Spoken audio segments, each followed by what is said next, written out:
अशरफ भाई, 17 महीने के बाद मनोज सिसोदिया जो है आज उन्हें रिहाई मिली है जमानत पर, और इस खुशी में आपकी पार्टी की तरफ से आपने लोगों का मुंह मीठा किया, एक जश्न का माहौल यहाँ पर क्रिएट किया आपने।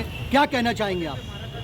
हकीकत है कि आज बहुत खुशी का दिन हमारे लिए है, इसलिए कि और पूरे देश के लिए है। एजुकेशन में एक क्रांति लाने के लिए जो मनीष सिसोदिया ने काम किया था, वो एजुकेशन विरोधी, शिक्षा विरोधी ताकतें उनको रोकने की तमाम कोशिशें कर रहे थे। लेकिन आज 17 महीने के बाद मनीष सिसोदिया जमानत मिली है। सुप्रीम कोर्ट का बहुत बहुत धन्यवाद। और ये समझिए कि अभी देखिए बजट पास हुआ, उसमें एजुकेशन का बजट कम कर दिया। ये चाहते हैं पूरे देश को अंधकार। तालीम जो है आत्मा की आंखों को रोशन करती है और उससे सब कुछ खुलता है, जहन बड़ा होता है। लेकिन ये जहन को मंडूप बना के रखना चाहते हैं और अपना अंधभक्त बनाना चाहते हैं। उस मनीष सिसोदिया को अंधकार से निकाल करके रोशनी की तरफ लेकर आने का काम किया और उसको इन्होंने ला करके झूठा मुकदमा लगा करके जेल में डाल दिया। जबकि आप एक देखिए, गोवा में 45 करोड़ का खर्च बात होती है, लेकिन आपने देखा होगा कि इलेक्शन में हज़ारों करोड़ खर्च होते हैं, लेकिन कोई फिक्र नहीं होती है, ना कोई जांच होती है। लेकिन गोवा में 45 करोड़ क्या मायने रखता है? आजकल बड़े आदमी के घर में ड्राइंग रूम में खर्च हो जाता है, लेकिन उतने पैसे के लिए कुछ नहीं मिला। वो भी मनी ट्रेल में एक चवन्नी तक नहीं मिला, ना उनके खाते में ना उसमें। तभी 17 महीने ये जुल्म से बाहर निकले हैं। और अब जो अभी तक एजुकेशन को दिल्ली में जो विकास किया था शिक्षा क्षेत्र में, उसको रोका था, अब तेज़ी से उसमें फिर से तेज़ी आएगी। और वहाँ का जो हैप्पी करिकुलम है और एजुकेशन सिस्टम है, यहाँ की वर्ल्ड में मशहूर हो गया दिल्ली का एजुकेशन सिस्टम। उससे घबरा गई बीजेपी को मालूम है कि ये जो परंपरागत पार्टियां नहीं है, ये अलग तरह की पार्टी है जो जनता के टैक्स के पैसे को सही तरह से काम करना चाहती है।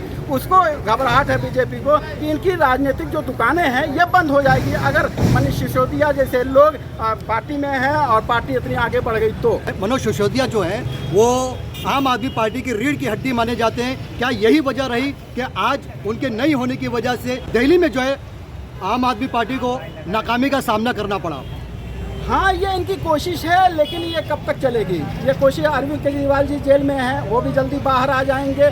देखिए, हक जो है हक होता है, सत्य की हमेशा जीत हुई है, झूठ हमेशा हारा है, चाहे भले ही थोड़ा सा देर लगी हो। तो ये नाकाम होंगे और हिंदुस्तान एक तरक्की। देखिए एक बात है, 2014 में आम आदमी पार्टी को अगर ये आई होती, जो पहला इलेक्शन लड़ा था लोकसभा का, तो ये समझिए कि APJ कलाम का सपना पूरा हो गया होता, जो 2020 विकसित देश देखना चाह रहे थे। लेकिन ये 2014 में जनता से गलती हुई और ये देश पीछे जा रहा है। लेकिन आम आदमी पार्टी और पार्टियां मिल करके फिर देश को आगे बढ़ाएंगे और जल्दी फिर कामयाबी मिलेगी, ये नाकाम होंगे। केजरीवाल ने दिल्ली में बहुत सारे काम किए, लाइट की समस्या को लेकर, पानी की समस्या को लेकर, महिलाओं के लिए इतना सब कुछ करने के बावजूद भी आज वो वहाँ पर नाकाम रहे और बुरी तरह से हार का सामना करना पड़ा। क्या वजह रही होगी? वजह यही है कि अरविंद केजरीवाल ऐसे बैकग्राउंड से निकलते हैं जो बिजनेसमैन नहीं है।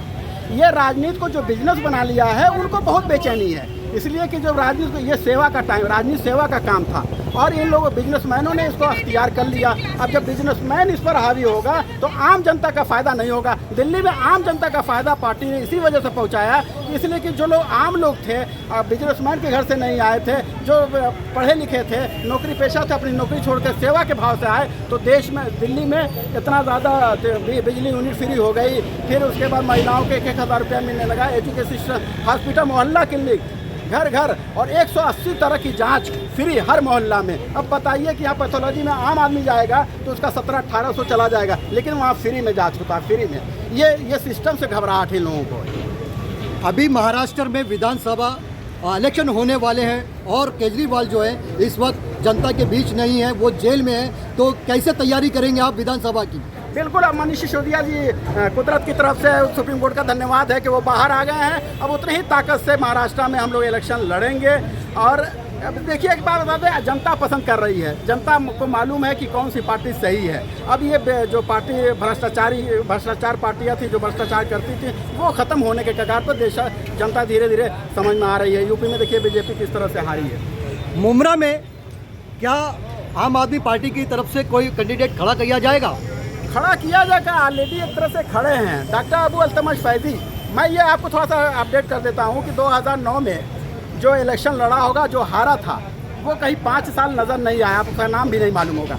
उसी तरह से 2014 में भी विधानसभा का इलेक्शन हुआ था, उसमें जो लड़ा वो भी हारा हुआ कैंडिडेट नज़र नहीं आया। लेकिन 2019 में 30,520 वोट लेकर के डॉक्टर अबू अल्तमश फैजी साहब अभी तक 5 साल तक हो गया है जनता के बीच में रहे हैं। आपने देखा होगा टोरेंट का मुद्दा हो, हॉस्पिटल का मुद्दा हो, रेलवे का मुद्दा हो, फेरी वाला का मुद्दा हो, या आज भी जनता उनके घर जाती है अपने काम से और वो उसके लिए तत्पर खड़े रहते हैं। तो 5 साल जो नेता खड़ा है और इतना वोट मिला है तो वो समझ लीजिए कि पीछे नहीं है, वो खड़े हैं और लड़ रहे हैं। 2 महीने बाकी हैं विधानसभा इलेक्शन को, लेकिन अभी तक कोई प्रचार नहीं हुआ उनकी तरफ से, कहीं कोई किसी तरह की कोई हलचल नज़र नहीं आई। और ऐसे में किस तरीके से वो चुनाव लड़ेंगे?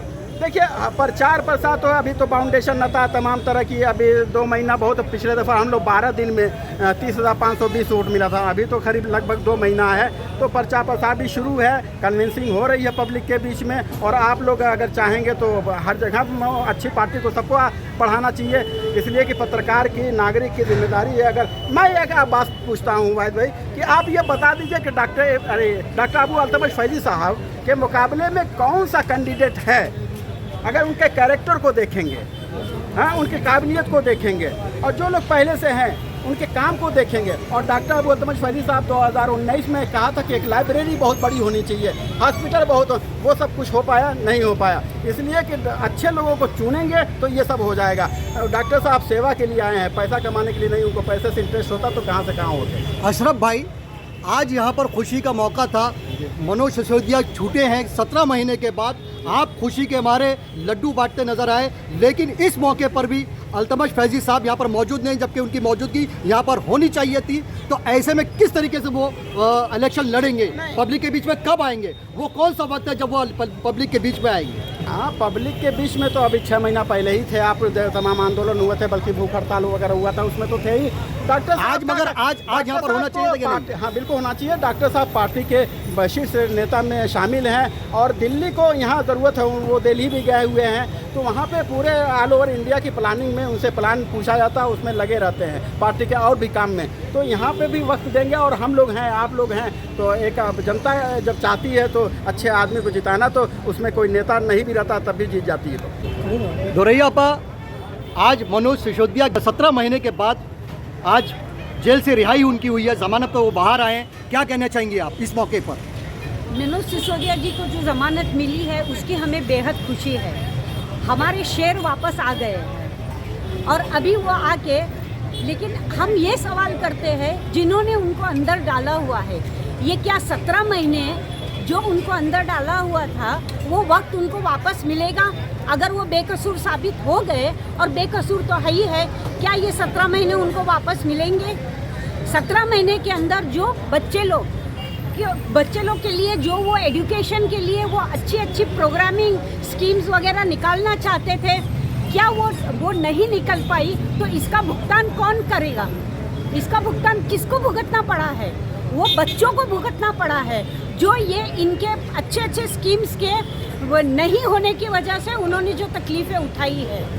उनका अंदर रहना ही एक बहुत बड़ी एजुकेशन के लिए बहुत ही ये है, बैकवर्ड हो गया है ये। और अभी सिसोदिया जी आ गए हैं तो इंशाअल्लाह इस एजुकेशन डिपार्टमेंट को और ज़्यादा मुकम्मल तरीके से वो आगे बढ़ाएंगे।